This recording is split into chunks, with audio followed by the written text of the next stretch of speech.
Hey everybody, this is Dr. Ryan Sousley with the second step in killing cancer, and I'm excited to share this one with you. I think, in my opinion, this is the most important step, and it's all about your mindset.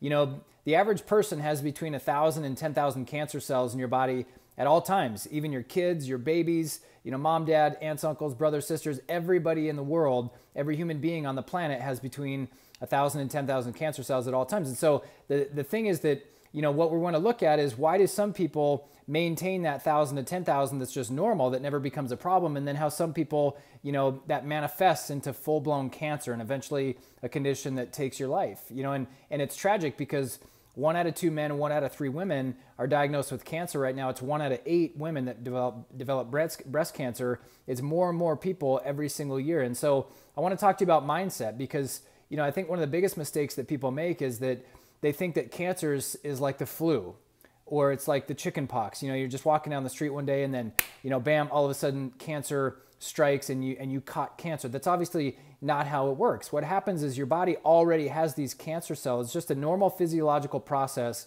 kind of like the exhaust of a vehicle. A little bit's okay, but a lot becomes a problem, and a lot means that there's something wrong going on inside the vehicle. And the same is true with your body.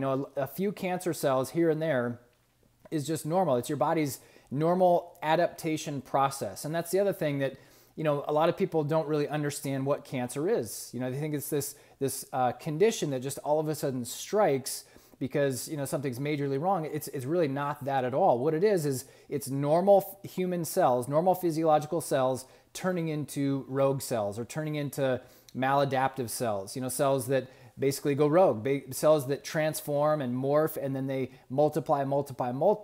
They're cells that are not functioning well. And then eventually they take over your body. And so what you have to remember is, that cancer does not make you sick. It's a sick body that allows cancer to flourish and to manifest and to proliferate and grow and take things over. And that's what makes you sick. And so, no matter what, whether you have stage 4 cancer or you have just the very beginning stages of cancer, I guarantee you that your body can heal. And the reason why I know that is one of my best friends, one of my mentors, was diagnosed with stage 4 cancer 4 years ago, and it was one of the most aggressive forms of cancer that there is. It's multiple myeloma. It had spread to his brain, choking off the cerebral spinal fluid, trying to get from his brain to his body, and they gave him 6 months to live.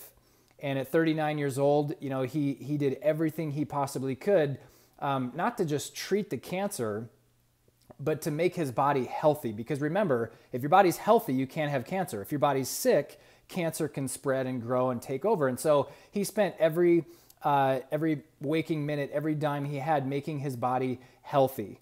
And 4 years later, he has no trace of cancer. He didn't do drugs, he didn't do chemo, he didn't do surgery. Not saying that you should never do that stuff, but I'm just telling you that even with a death sentence, without doing any conventional medicine, his body was able to heal itself. Why? Because a healthy body kills cancer. And so the point today is that, number one, you have to realize that cancer is always inside your body. And that the only way that you never get cancer is if you keep it at bay. You keep your body's immune system functioning at such a high level that it fights it off, it keeps it from ever growing and proliferating. That's number one. Number two is, even if you have cancer now, the cure is already inside your body. The cure is to get your body functioning as close to 100% again as possible, and then keep it there for the rest of your life. And so that's what we're going to be talking about at this upcoming Cancer Killers event. But the bottom line is, you got to focus not so much on treating the cancer and eliminating the cancer, but you got to focus on improving the function of your body. And I promise, if you do that, your body already is a natural-born cancer killer. Hopefully this was helpful to you. Make sure that you stay tuned to the next step in killing cancer.